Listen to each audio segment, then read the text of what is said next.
네, 안녕하세요. 네, 오늘은 저희 교회에 교회학교 체육대회가 있습니다. 그래서 교회학교 하는 아이들, 학생들, 또 청년들까지 해가지고 지금 다 밖에 나가 있습니다. 그래서 오늘 사람들이 좀 없죠. 네, 한가할 거예요. 네. 그래서 오늘은 제가 사회도 보고 해서 하도록 하겠습니다. 그래서 오늘 식사는요 여기서 안 하시고요 6층에 올라가셔서 식사하신다고 합니다. 그러니까 끝나고요 식사할 때 6층으로 올라가시면 되겠습니다. 자, 그러면 찬양 같이 할까요? 네. 우리 여기 이 세상에 근심된 일이 많고라는 찬양입니다. 같이 찬양하겠습니다.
오늘 말씀 주제가 심판과 구원에 관한 이야기입니다.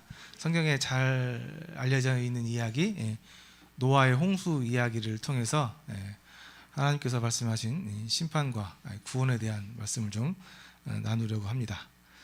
자, 그러면 기도하고요 말씀 나누도록 하겠습니다.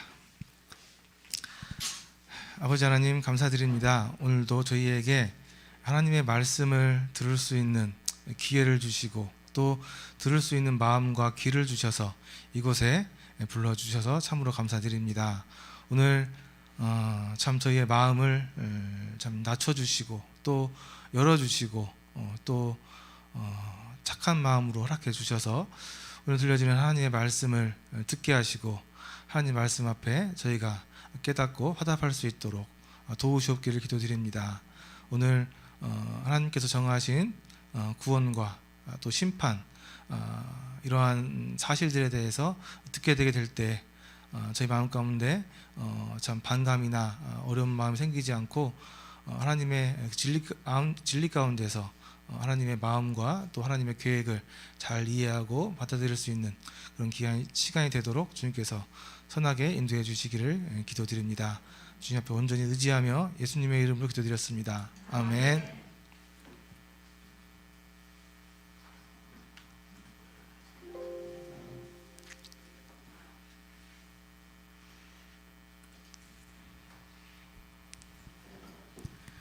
네, 오늘 시간으로는 5번째 시간이고요. 이제 제목으로 봤을 때는 네 번째, 창세기 네 번째 이야기입니다. 저희가 창세기를 지금 나누고 있는데요. 처음에는 저희가 창조에 대한 이야기를 했습니다. 하나님께서 천지 만물을 창조하시고 그 가운데 사람을 당신의 형상대로 창조하셨다는 말씀을 좀 드렸고요. 두 번째는 이제 이 창조된 사람들의 이 죄악으로 인해서 죄가 들어오고 타락한 세상에 대한 말씀으로 죄에 대한 이야기를 지난주에 했었습니다. 이제 오늘 제 세 번째 창세기 이야기는요, 이 죄에 대한 심판에 대한 이야기입니다. 그래서 오늘 가인과 아벨 이야기하고 노아의 홍수 이야기를 잠깐 보게 될 텐데요. 가인과 아벨의 이야기에서는 아담과 하와가 지은 죄가 어떠한 결과를 가져왔는지 단편적으로 보여주는 이야기입니다. 아담과 하와의 그 선악과를 따먹은 자기 마음대로 선악을 분별하려고 했던 하나님의 창조의 질서를 어기고 벗어나서 자기 스스로 질서를 권위를 세우려고 했던 이 죄가 어떠한 결과를 가져왔는지 보여주고 있는 이야기, 단편적인 이야기가 이 가인과 아벨의 이야기입니다. 그리고 이 죄가 세상에 이제 관영해져서 세상이 아주 죄로 오염되게 된 이후에 하나님께서는 이제 세상을 심판하기로 하셨고요. 그 심판과 또 이제 심판 가운데 하나님께서 하나님의 사람들, 하나님 편에 있는 사람들은 어떻게 구원하셨는지 그 구원에 대한 이야기를 이 노아의 홍수 이야기를 통해서 좀 나누도록 하겠습니다. 오늘 제목은 이제 심판과 구원인데요. 성경의 궁극적인 이야기는 결국 구원에 대한 이야기입니다. 결국은 하나님의 자녀들, 그러니까 하나님의 편에 서서 하나님 말씀의 권위에 순종해서 살아가는 이 하나님의 자녀들에 대한 구원에 대한 이야기인데요. 이 구원을 이야기하기 위해서 필연적으로 얘기해야 되는 게 심판입니다. 심판을 이야기하지 않고는 구원을 얘기할 수 있는 의미가 없어요. 구원을 이해하기 위해서는 심판이 있다는 것을 아셔야 되고요. 그 심판 때문에 우리에게 구원이 필요하다는 것을 잘 깨달으셔야 됩니다. 그래서 하나님께서는 먼저 심판에 대한 이야기를 하시고요. 그 심판 가운데 구원의 이야기를 이 노아의 홍수 이야기에 잘 이렇게 담아서 우리에게 보여주고 있습니다. 구약의 이야기인데요. 구약의 이야기는 오늘날 신약의 그림자라고도 이야기 많이 합니다. 그러니까 구약에 있었던 여러 이야기들은 결국 신약에 실제로 일어날 일들을 미리 예표적으로 보여주는 예시 그런 사건들이 많이 있어요. 그 중에 하나가 대표적 사건이 이 노아의 홍수 이야기입니다. 아담 이후에 세상에 죄가 관영했고 하나님께서는 이 죄를 해결하기 위해서 심판하실 것을 계획하셨고 심판하시고 심판 가운데서 하나님의 자녀들을 구원하셨고 이 이야기가 이 사건이 실제로 우리에게도 곧 다시 일어날 거라는 이야기입니다.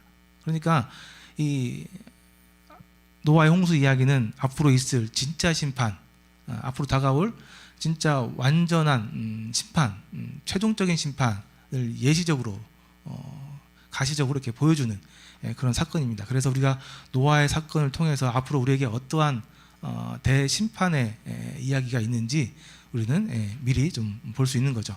그래서 아주 중요한 이야기인 것 같습니다.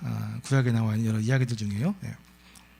자, 먼저 가인과 아벨 이야기를 좀 보도록 하겠습니다. 아담과 하와가 이제 에덴 동산에 쫓겨나서요, 아들을 낳았는데요. 가인이 형이고 아벨이 동생입니다.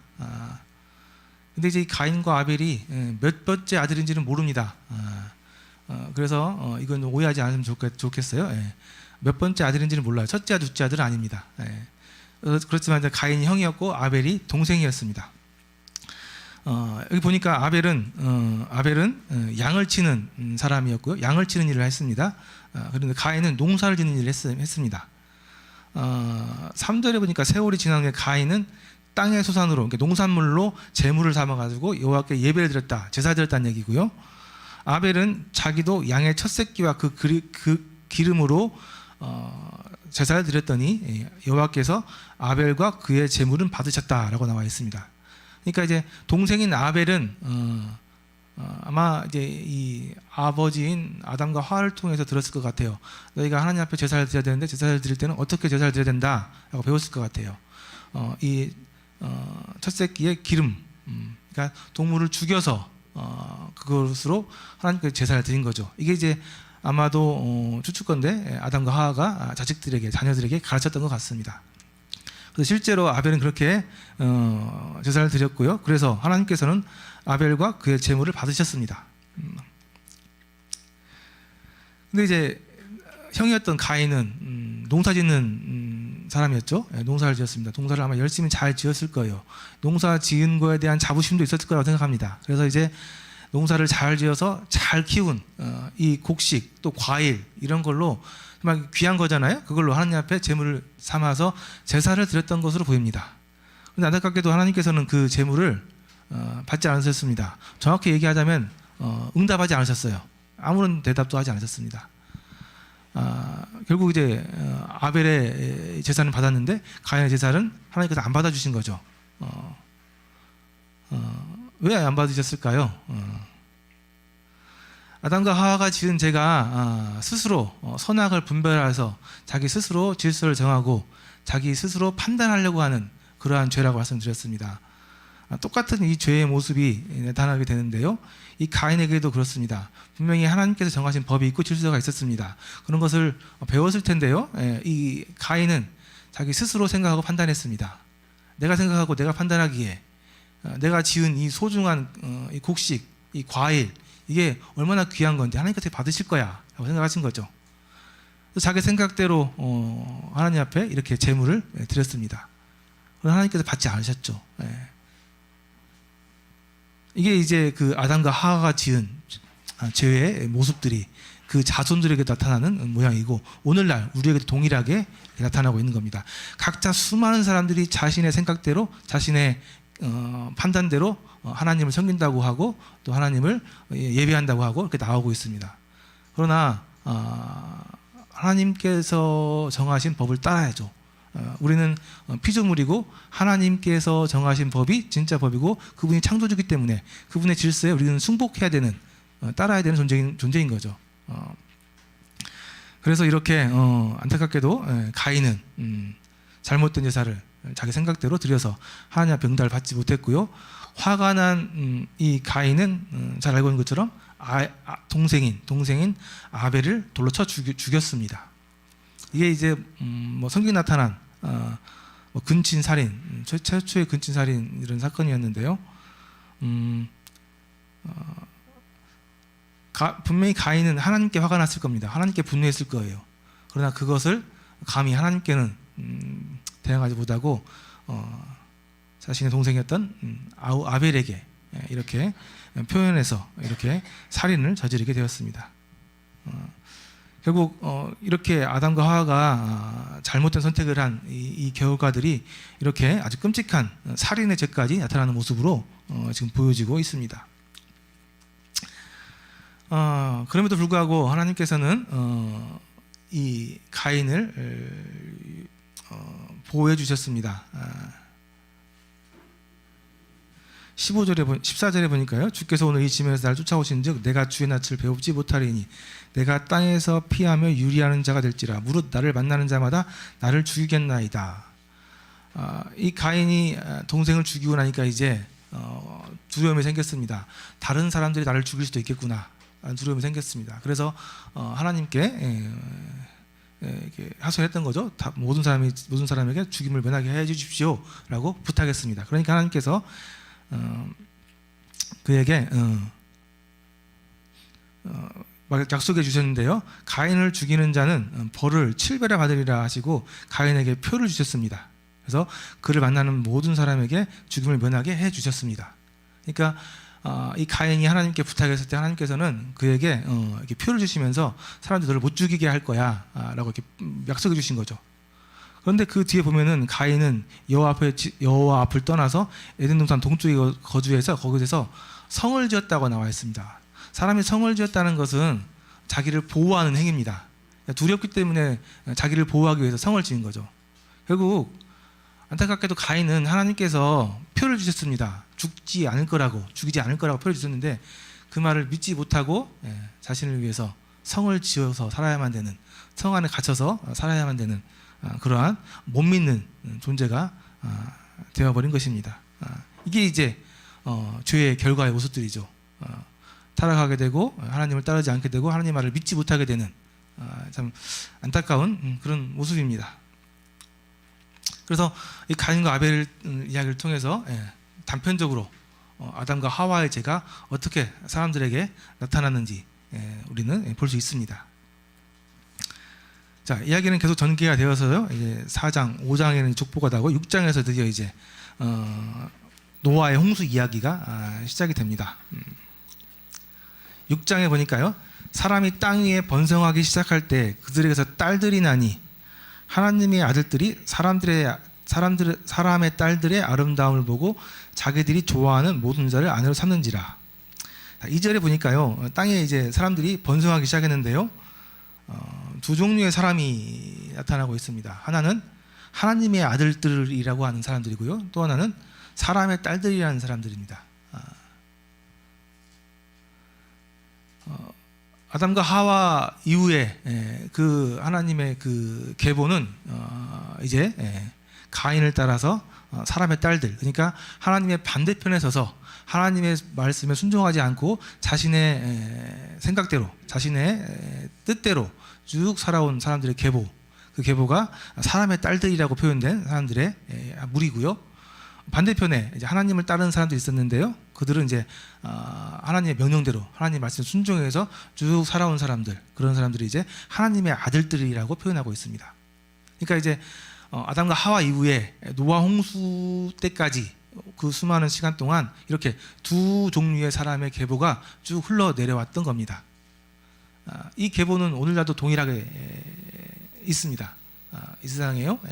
하나님의 말씀에 따라서 하나님의 말씀에 순종해서 쭉 살아가는 소위 뭐 그리스도인이라고 얘기하고 있는 하나님의 자녀들, 하나님의 아들들이라는 사람들이 쭉 있고요. 그 반대편에 여전히 하나님과는 상관없이 하나님 반대편에서 자신의 생각대로, 자신의 뜻대로, 자신의 계획대로 쭉 살아온 사람들, 여기서는 사람의 딸들이라고 표현되어 있는 사람들이 쭉 있었습니다. 그런데 문제는요, 이 하나님의 아들들이라는 사람들이 이제 사람의 딸들의 아름다움을 보기 시작했다는 겁니다. 원래 이 하나님의 아들들이라는 사람들은 원래 보이지 않는 것을 살아가는 보이지 않는 세계를 보며 살아가는 사람들입니다. 믿음으로 사는 사람들이기 때문이죠. 그들은 보이는 것을 따라 사는 게 아니고요, 보이지 않는 영적 세계를 믿으면서 또 그 영적 세계를 소망하면서 살아가는 사람들이었습니다. 하나님의 사람들이 믿음으로 살아가는 모습이죠. 근데 이 하나님의 사람들이 이제 이 사람의 딸들의 아름다움을 보기 시작했다는 겁니다.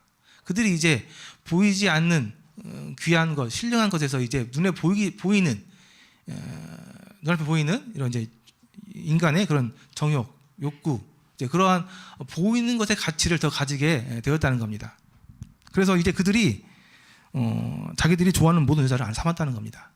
결국 이 말씀은 이제 하나님의 아들들이 결국 타락해서 이 사람의 딸들과 같은 모양으로 변화되고 있는 이런 모습들을 보여주고 있는 겁니다. 하나님의 아들들은 원래 보이지 않는 영적 세계를 보면서 그것을 소망하면서 또 그렇게 그 보이지 않는 세계를 따라서 살아가는 사람들이었습니다. 그러나 이제 그들이 이 보이는 세계가 그들에게 삶의 기준이 되면서 이렇게 타락하게 되기 시작하면서 하나님께서는 3절에 보니까요, 나의 영이 영원히 사람과 함께하지 아니하리라. 이는 그들이 육신이 됨이라라고 나와 있습니다. 원래 이 하나님의 아들들은 영적인 사람들이었습니다. 창조 얘기할 때 말씀드렸죠. 영적인 사람들, 영. 그런데 이제 그들이 사람의 딸들과 같이 육신이 되어가고 있었던 겁니다.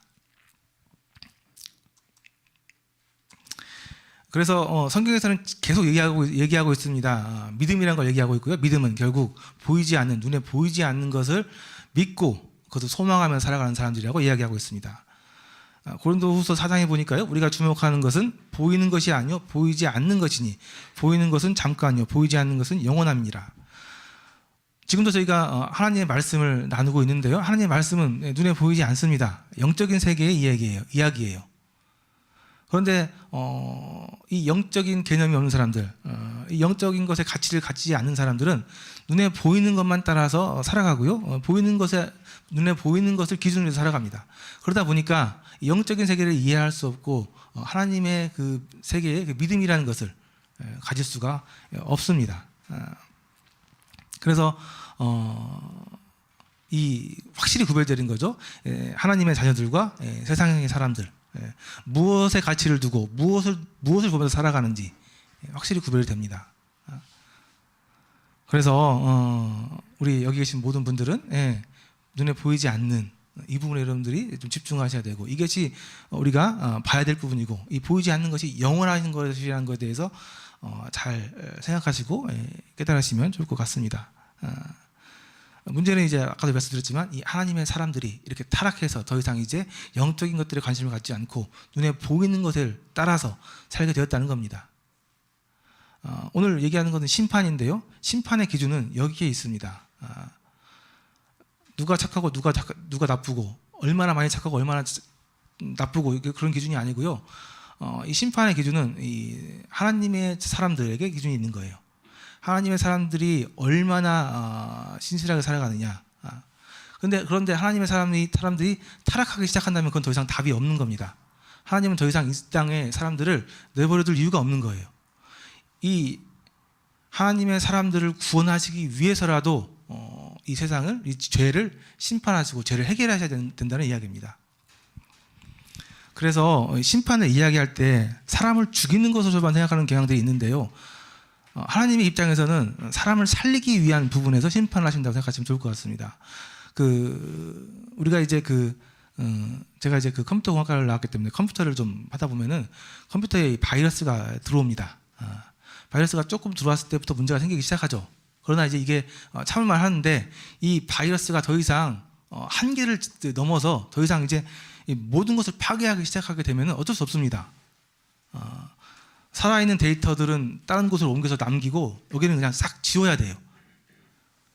이것은 미워서 그러는 게 아니고요, 살리기 위해서 그렇게 하는 거예요.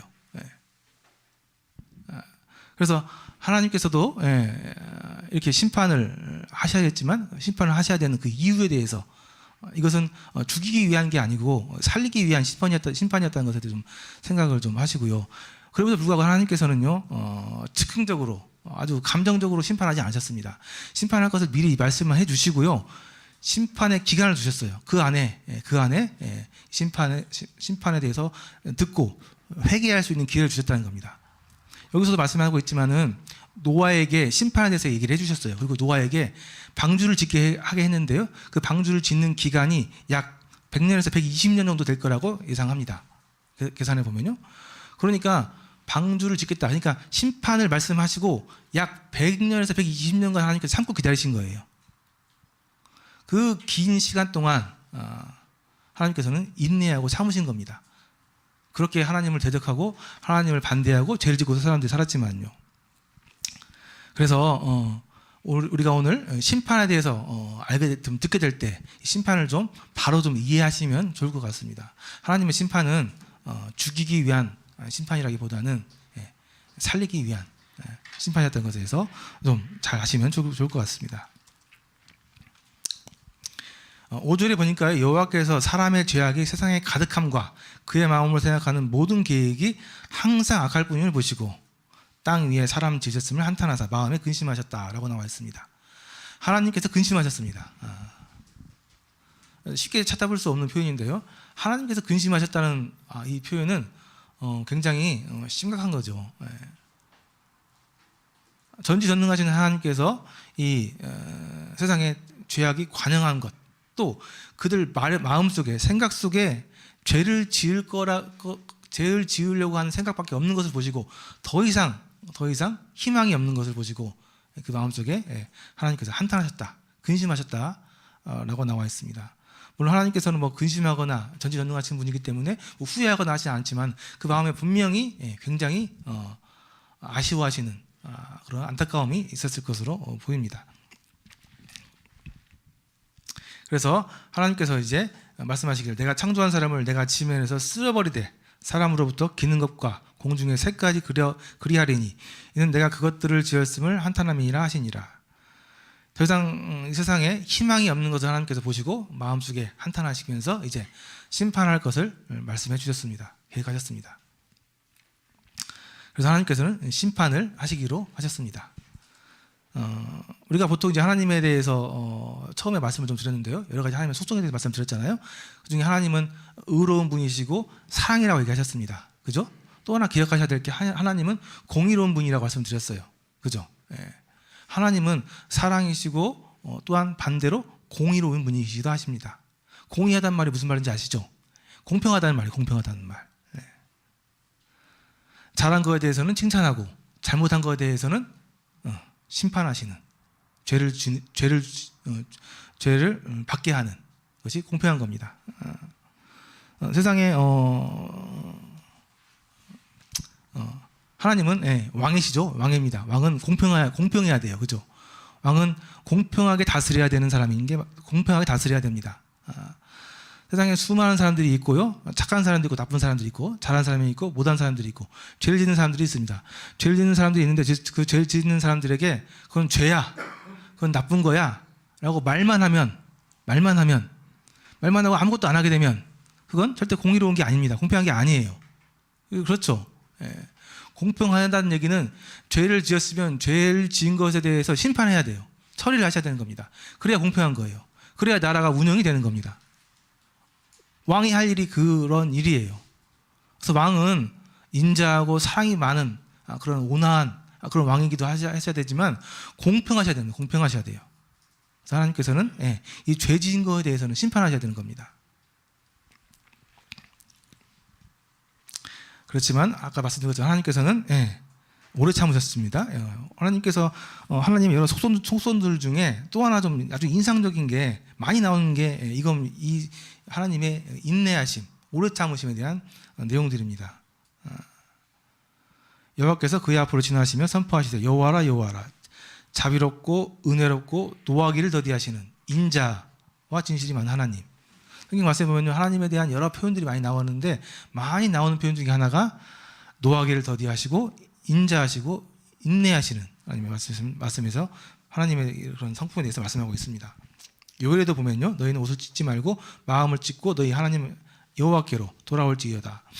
그는 은혜로우시며 자비로우시며 노하기를 더디하시며 라고 하면서요, 인애가 크시다 라고 나와 있는데요, 하나님께서는 우리가 생각하는 것보다 굉장히 오래 참으시는 분이십니다. 끝까지 참으시고요, 더 이상 희망이 없다, 더 이상 가능성이 없다 하실 때 이제 그때 어쩔 수 없이 하나님께서 심판하시는 모습들을 제가 보게 됩니다. 자, 그래서 우리 오늘 심판에 대해서 얘기하는데요, 하나님의 심판을 오해하지 않았으면 좋겠습니다. 하나님께서는요, 공평하신 하나님이십니다. 공평하셔야만 해요. 그리고 하나님께서는 오래 참으셨습니다. 그리고 하나님의 그 심판은 살리기 위한 심판이었습니다. 자, 노아라는 사람이 있었습니다. 노아는 여호와께 은혜를 입었더라 노아는 의인이요 당대의 완전한 자라. 그는 하나님과 동행하였으며. 노아라는 사람을 이렇게 소개하고 있는데요. 노아라는 사람을 소개할 때 처음 나오는 표현이 하나님께 은혜를 입었다는 표현입니다. 노아가 하나님께 은혜를 입었다는 겁니다. 그러면서 노아는 의인이었다고 얘기하고요, 당대의 완전한 자였다고 얘기하고 있습니다. 저는 좀 이해가 안 돼요. 그리고 인정하기가 좀 쉽지 않습니다. 노아가 의인이었대요. 당대의 완전한 사람이었대요. 나중에 노아의 그런 모습들을 보게 되면은 이건 좀 아닌 것 같아요. 완전한 사람은 아니었던 것 같고, 또 의인이었다고 볼 수 있을까? 좀 의미 좀 듭니다. 왜 그러냐면 이제 노아가 나중에 술을 취해가지고 술을 취했다는 얘기는 아마 술을 즐겨 마셨던 것 같아요. 또 아들을 저주합니다. 아들을 저주해요. 그런 모습을 봤을 때 완전한 자였다라고 얘기하기는 좀 어려워 보이는데요.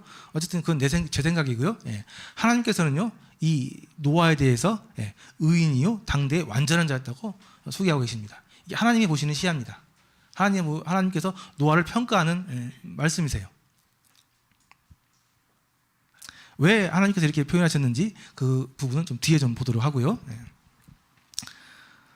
어쨌든 노아는 하나님의 말씀에 따라서 이제 방주를 짓게 되었습니다. 그리고 실제로 이제 정해진 때가 되었을 때 그 땅에 정말 홍수가, 비가 내리기 시작하고 홍수가 나기 시작했습니다. 노아가 육표에서 되던 해 둘째 달 곧 그 달 11일의 날이라. 그날에 기쁨의 샘들이 터지며 하늘의 창문이 열려 40주야를 비가 땅에 쏟아졌더라. 여기 보니까 이제 그날에 큰 기쁨의 샘물이 터졌다라고 표현하고 있고요, 하늘의 창문이 열렸다라고 표현하고 있습니다. 그래서 하늘에서 많은 비가 내렸고요, 또 땅에서는 아마 지하수가 터진 것으로 이렇게 추측이 됩니다. 그래서 땅 아래 물과 땅 위의 물이 쏟아져서 큰 비가, 홍수가 생겼던 것으로 보이고요. 이 비가 하루 이틀 온 게 아니고요, 40일 주야로 밤낮으로 냈다는 겁니다. 우리 비가 많이 내려서 한 2, 3일만 내려도 얼마나 많이 난리가 나는지 아시죠? 근데 40일 동안 비가 내렸고요, 비 정도가 아니라 하늘에 창문이 열렸다고 표현할 정도면 하늘에서 엄청나게 많은 물이 쏟아진 거고요, 또 동시에 땅에서도 많은 깊은 샘물이 터지면서 지하수가 이렇게 터졌던 것으로 보입니다. 이런 홍수가 있었던 거죠. 대홍수라고 표현하고 있는데요, 실제로 이 대홍수가 있었다는 얘기입니다. 그래서 이제 사실 인류의 역사에서 보게 되면 이 지구 역사를 보더라도 엄청나게 큰 사건이죠. 전 세계가 물로 덮일 만한 대단한 그런 사건이었으니까요. 그래서 사람들은 이 대홍수 사건을, 이 일을 안 믿습니다.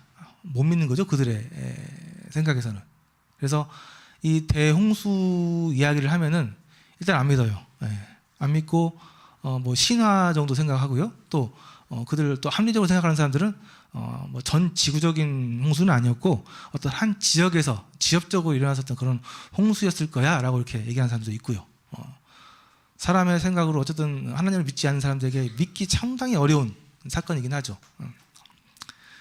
그러나 성경에 의하면, 우리가 믿고 있는 바에 의하면 실제로 하나님께서는 대홍수를 일으키셨고 이때 사람들이 다 심판을 받았습니다.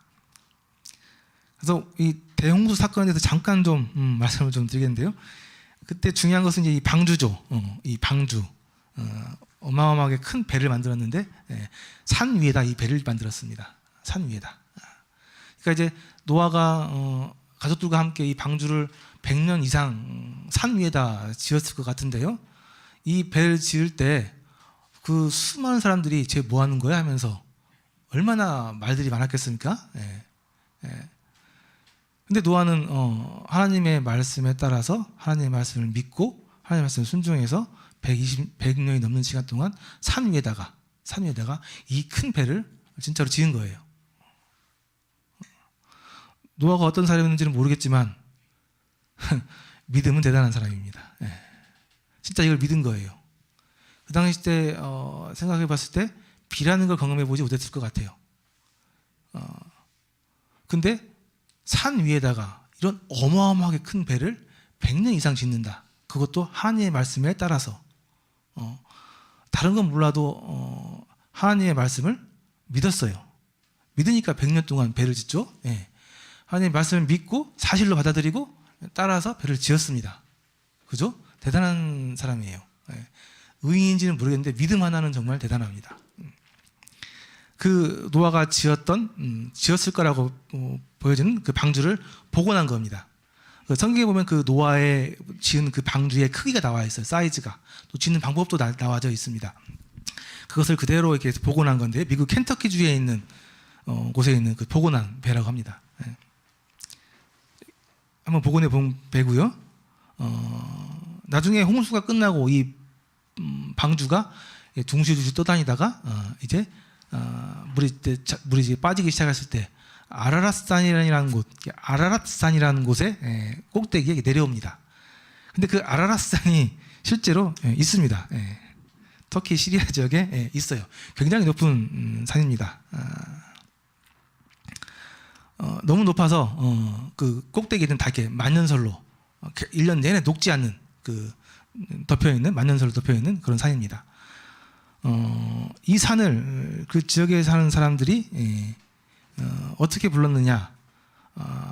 노아의 산이다, 방주의 산이다, 뭐 고통의 산이다, 재난의 산이다, 뭐 세계의 어머니다, 이런 표현들로 옛날부터 쭉 그렇게 그 산을 불러왔던 산입니다.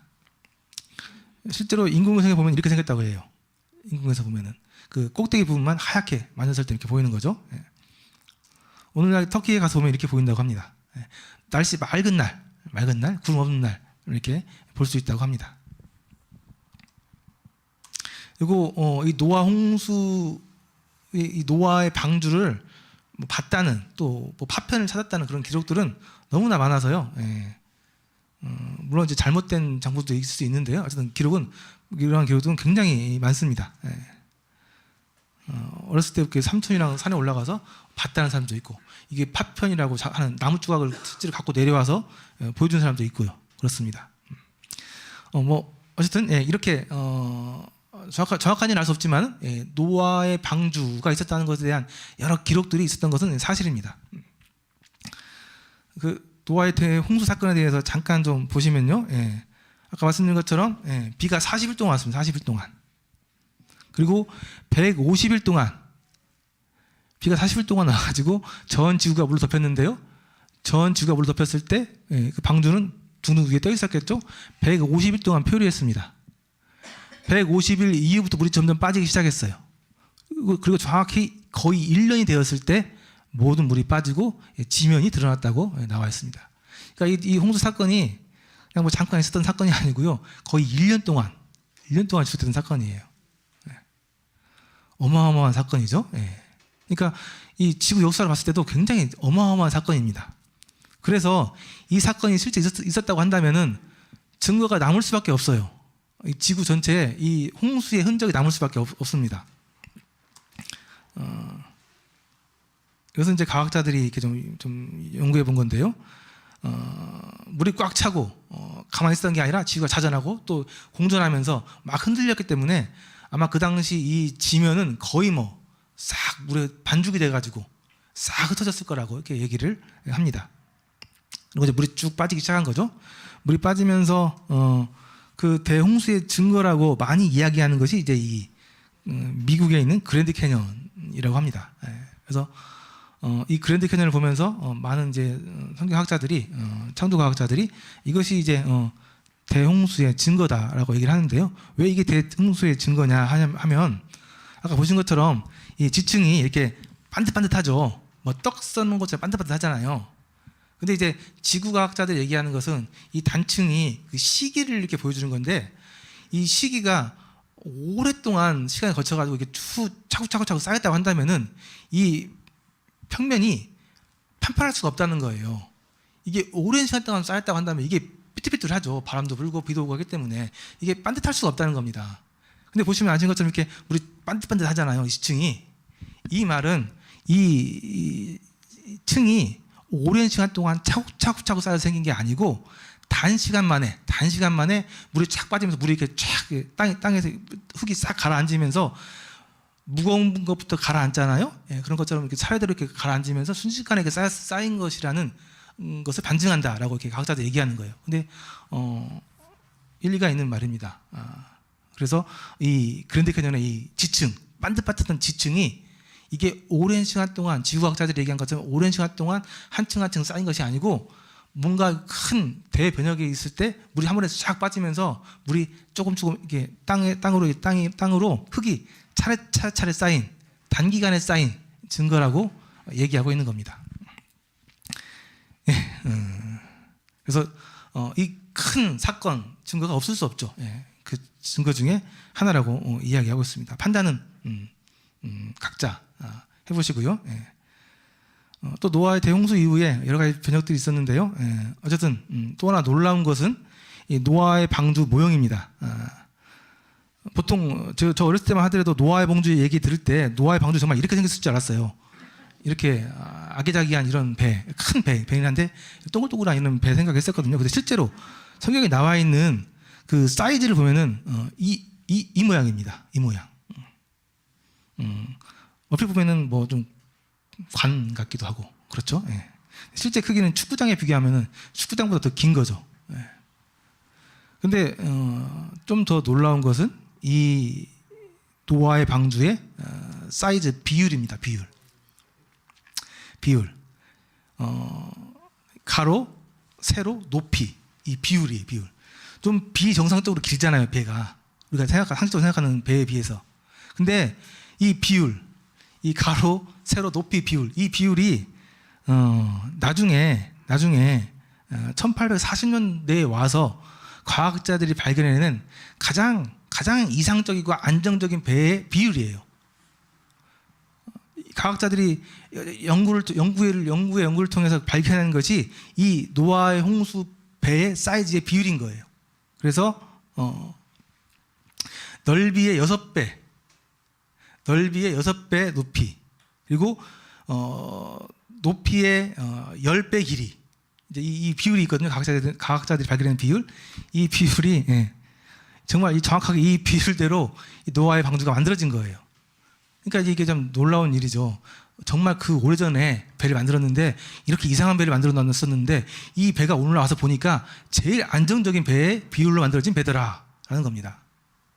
그래서 실제로 우리나라에서 좀 실험을 해봤더니요, 이 배 사이즈의 비율의 배가 보건 안전성이 가장 높고 파랑 안전성이 가장 높고 구조 안전성이 가장 높은 배로 판단이 났습니다. 보건 안전성이라는 것은 배가 이렇게 막 흔들리는데 흔들리다가 완전히 넘어지면 다 죽는 거잖아요. 넘어지지 않는 스스로 다시 복원하려고 하는 그 안정성을 얘기하는 거예요. 흔들릴 때 잘 안 들리는 그 보건 안전성. 그다음에 또 흔들릴 때 안에 있는 것들이 안에 있는 내용물들이 좀 안전할 수 있는 안전성이 파랑 안전성. 그다음에 구조 안전성은 이게 흔들리다가 깨질 수도 있잖아요. 덜 깨질 수 있는 구조의 안정성. 이 세 가지 안정성 부분에서 가장 이상적인 배라는 것이 판단이 된 겁니다. 노아의 홍수 사건을 믿지 못하는 사람들은 이 이야기에 대해서 반박을 하지 못합니다. 정말 놀라운 일이기 때문에 그렇죠. 예. 그래서 노아의 홍수라는 정말 큰 사건이 있었는데 이 사건을 믿지 안 믿을지는 제가 잘 모르겠는데, 예. 그렇다고 완전히 너무 신화라고 생각하기에는 너무나 좀 명백한 증거들도 있고 좀 믿기 어려운 그러한 내용 기록물도 있다라는 것을 좀 말씀을 좀 드립니다. 네, 여러 증거들이 더 많이 있는데요. 예. 이런 것들 다 뒤로 하고요. 예. 자, 히브리서에 보니까요, 이 노아에 대한 표현이 하나 더 나오는데요. 믿음으로 노아는 아직 보이지 않는 일에 경고하심을 받아 경외함으로 방주를 준비하여 그 집을 구원하였으니 이로 말미암아 세상을 정죄하고 믿음을 따르는 이의 상속자가 되었느니라. 노아에 대한 이야기가 히브리서에 한 번 더 나오고 있습니다. 아까 말씀드린 것처럼 노아는 하나님께서 당대에 완전하고 의인이라고 표현하셨는데 다른 건 몰라도 믿음은 정말 뛰어난 사람이었던 것은 확실한 것 같습니다. 그렇죠? 그 시대 때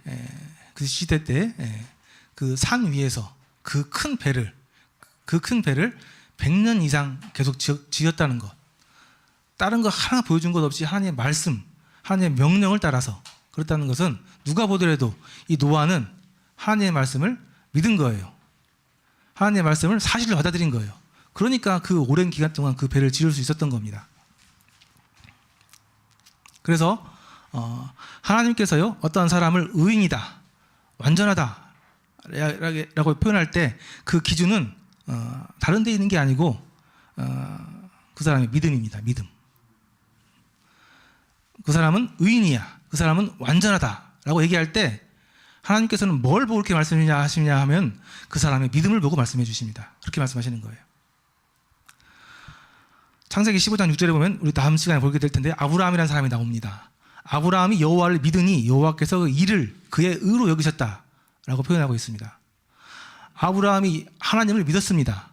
하나님께서는 아브라함이 하나님을 믿은 이것을 그의 아브라함의 의로 여기셨습니다. 이게 하나님께서 어떠한 사람을 의롭다 정해주실 때, 판단하실 때 기준입니다. 그 사람이 여호와를 믿는지 안 믿는지. 그래서 노아는 하나님의 말씀을 믿었기 때문에 산 꼭대기 위에서 100년 이상 동안 노아 방주를 배를 지었습니다. 그래서 그는 이제 그 일로 인해서 방주를 준비하였고 그 집을 구원했습니다. 모든 인류는 다 죽었지만 노아의 가족들은 살았습니다. 사실 우리 온 인류는 노아의 가족들의 후손이에요. 이로 말미암아 세상을 정죄하고 믿음을 따르는 의의 상속자가 되었느니라. 아까 그 말씀드린 그 의의 계보 있죠? 그 계보를 쭉 잇는 그 사람이 되었습니다.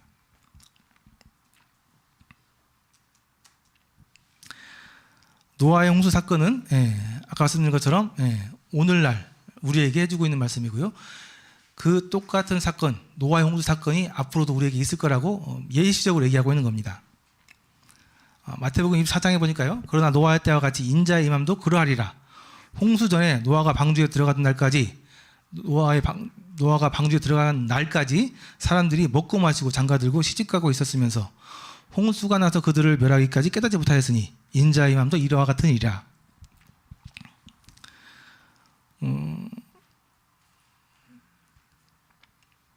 하나님께서 노아의 홍수 사건을 창세기에 기록해 놓으시고 오늘날 우리에게 해주고 있는 말씀은 인자의 마지막 임함, 진짜 심판, 마지막 최후의 심판이 있을 것인데 그 심판 때도 똑같을 거라는 겁니다. 노아의 때하고 똑같을 거라는 거예요.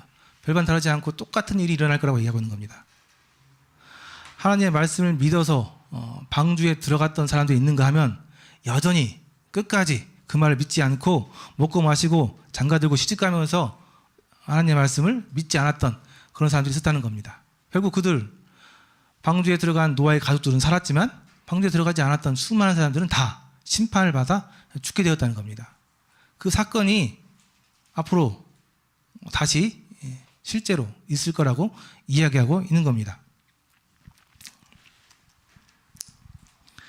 베드로후서에 보면은 이 심판에 대해서 말씀해주고 있습니다. 이로 말미암아 그때 세상은 물이 넘침으로 멸망하였을 때 이제 하늘과 땅은 그 동일한 말씀으로 불사르기 위하여 보호하신 바 되어 경건하지 아니한 사람들 심판에 멸망의 날까지 보존하여 주신 것이니라. 불사르기 위하여 보호하신 바 되어 라고 표현되어 있는 것처럼 마지막 심판은 물의 심판이 아니라 불의 심판이라고 성경에서 이야기하고 있습니다. 그래서 오늘날까지 하늘과 땅이 있는 것은 하나님의 동일한 말씀으로 불사르기 위해서 심판을 받기 위해서 보존하고 계시는 거라고 얘기하고 있습니다. 우리가 이 땅에서 정말 좋은 세상에서 살고 있지만 이 좋은 세상이 안타깝게도 이미 하나님께서는 심판을 하셨고요. 그 심판 내용은 곧 불에 타서 싹 사라질 거라는 내용입니다. 하나님께서 이미 심판하셨어요. 이 세상은 심판받아야 되는데 불로 싹 타서 사라질 거라고 심판하셨단 말입니다. 똑같습니다. 노아의 홍수 때 하나님께서 이 세상 모든 것을 다 물로 심판하시겠다고 선언하신 것과 똑같아요. 그 이후에 하나님께서 참고 참으셔서 120년 후에 120년 정도 후에 실제로 홍수가 일어나서 세상이 멸망한 것처럼 오늘날 세상도 마찬가지입니다. 하나님께서는 이미 심판으로 이 땅을 불살해서 심판하시겠다고 이미 선고하셨고요. 이제 그때를 기다리고 있는 상황입니다.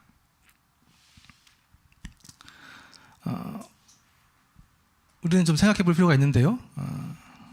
노아가 대홍수의 심판에서 살 수 있었던 비결은 무엇이었을까요?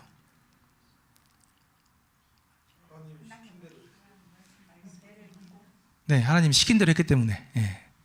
그죠? 예. 더 심플하게 얘기하면, 간단하게 얘기하면, 방주에 타서 살았습니다. 그죠? 예, 방주에 타서 산 거예요.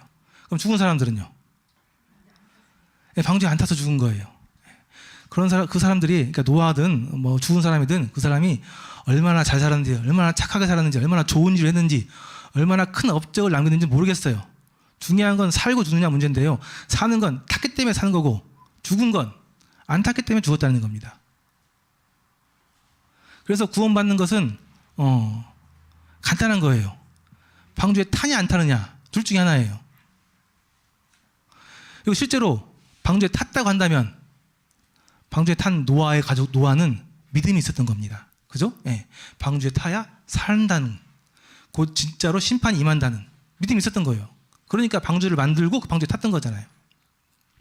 노아가 의인인지 당대의 완전한 사람인지 잘 모르겠습니다. 그러나 하나님의 말씀을 믿었습니다. 믿고 따랐던 사람이에요. 그것을 성경에서는 구원이라고 얘기하고 있습니다. 그래서 노아는 방주에 타서 심판을 면하고 살았습니다. 그러나 그 당대에 노아보다도 훌륭한 사람들 많이 있었을 거예요. 착한 사람도 있었을 것이라고 보이고요. 그러나 하나님을 믿지 않았습니다. 하나님의 말씀을 믿지 않았어요. 그래서 방주에 타지 않았습니다. 하나님의 말씀을 믿었다고 한다면 방주에 타든지 아니면 뭐 다른 배를 만들든지 뭐라도 했었을 거 아니에요? 안 했단 말입니다. 하나님의 말씀 안 믿은 거죠. 믿지 않은 거예요. 한 번 더 얘기해 볼까요? 왜 죽었을까요? 그 당시 수많은 사람들 죽었는데 왜 죽었을까요? 믿지 않고 방주에 타지 않고 그랬죠? 또 하나 얘기하고 싶은 것은 안타깝게도 이 수많은 사람들이 노아의 말을 믿지 않았습니다. 노아의 말을 듣지 않았어요. 얼마나 안타까운 일입니까? 120년 가까이 방주를 지으면서 분명히 얘기했을 거예요. 곧 심판이 있다. 곧 대홍수가 일어난다. 이 방주에 타야 살아. 라고 얼마나 수많은 사람들에게 얘기했겠습니까? 안타깝게도 오늘날 많은 사람들이 구원받지 못하고 죽어서 지옥 가는 이유는 하나님의 말을 믿지 못한 것도 있지만 하나님의 사람들의 말을 믿지 않는 것도 사실입니다. 더 직접적으로 얘기한다고 한다면 하나님의 사람들의 말을 믿지 않은 거예요. 하나님의 사람들의 말, 하나님의 사람들, 그리스도인, 하나님 편에서 있는 구원받은 그리스도인들이 한 말, 전해준 이야기를 믿지 않은 거예요. 얼마나 안타까운 일입니까? 그 당시 때 노아가 산 꼭대기에서 배를 지으면서 수많은 사람들이 아마 소문이 자자했을 거 아닙니까?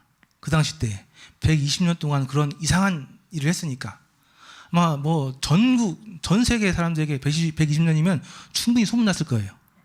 그렇죠? 저기 이상한 사람이 있다. 산 꼭대기 위에서 배를 만들고 있는 이상한 사람이 있다. 근데 그 노아라는 사람이 왜 그렇게 하느냐? 그 사람 말에 의하면 세상에 심판이 있대. 하나님께서 세상을 물로 완전히 심판하신대. 분명히 들었을 거 아닙니까? 근데 믿는 사람들이 없었어요. 그래서 결국 그들은 노아의 말을 믿지 못하고 심판을 받았습니다. 오늘날도 마찬가지입니다. 똑같아요. 노아의 홍수 때하고 오늘날 현실하고 똑같다고 말씀하고 있습니다. 처음 말씀드린 것처럼 두 하나님의 족보의 계보가 흐르고 있는데요. 하나님 편에 서서 하나님의 말씀을 순복해서 하나님의 말씀대로 살아가는 사람들이 있고 하나님을 떠나서 자기 생각대로 자기 마음대로 자기 기준에 의해서 살아가는 사람들이 있는데요. 그들에게는 분명히 하나님이 없기 때문에 심판이 있다고 분명히 하나님께서 선언해 놓은 상태입니다. 그리고 이 심판에 대해서 하나님께서 미리 말씀해 주셨어요. 그래서 이 하나님의 사람들은 이 심판이 있을 것에 대해서 계속 이야기를 합니다. 계속 말씀을 하고 있는 거예요. 그래서 다행히 이 하나님의 사람들의 말을 듣고 하나님의 말씀을 듣고 하나님의 말씀을 믿는 사람들이 있습니다. 그런 사람들은 다시 이제 하나님 밖에서 하나님 안으로 옮기는 거죠. 들어오는 거죠. 방주를 타기로 결정하는 거죠. 믿음을 가지신 겁니다. 구원 받으시는 거죠. 그래서 선택은 각자 하는 건데요. 하나님께서는 이미 한번 말씀하셨고 또 똑같은 일을 하고 계십니다. 우리에게 사람에게 하나님을 떠나서 자기 마음대로 하나님 없이 살아가는 것은 죄다. 그렇게 사는 것은 사망이고 망하는 길이다 라고 이야기하고 있고요. 그래서 다시 살기 위해서는, 다시 회복하기 위해서는 자기 뜻대로 마음대로 살아가고 있는 그 삶을 회개하고 다시 하나님 앞으로 돌아와서 하나님의 말씀에 따라서 하나님의 명령대로 살아가는 것이 회복하는 사는 길이다라고 이야기하고 있는 겁니다.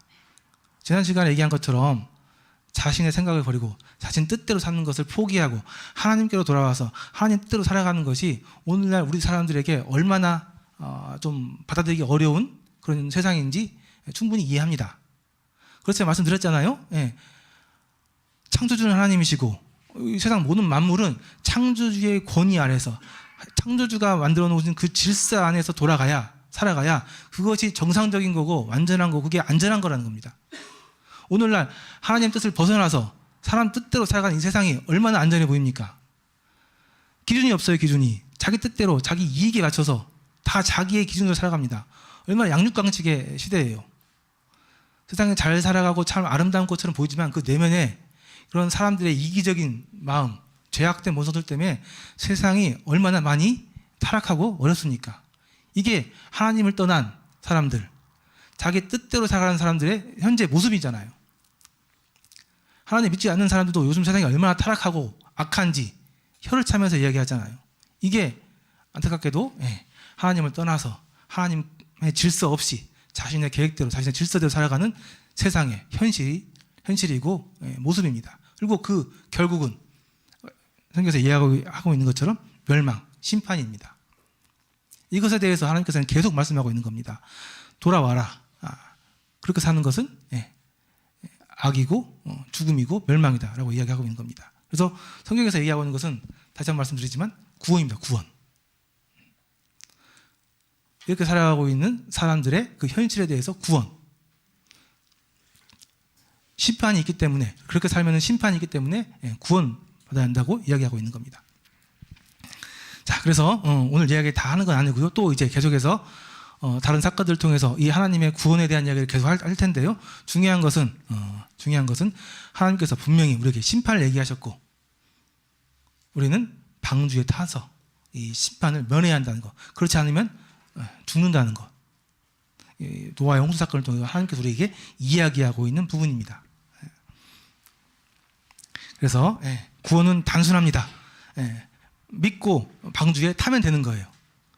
믿었는데 방주에 타지 않았다? 안 믿은 거예요. 미안하지만. 믿고 방주에 타면 그것이 구원입니다. 그게 사는 거예요. 그래서 하나님의 말씀을 우리가 좀 여기 계신 모든 분들이 믿었으면 좋겠습니다.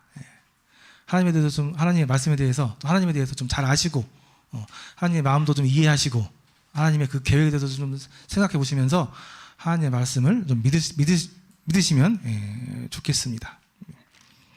네, 그러면 이상으로 마치고요. 기도하고 마치도록 하겠습니다.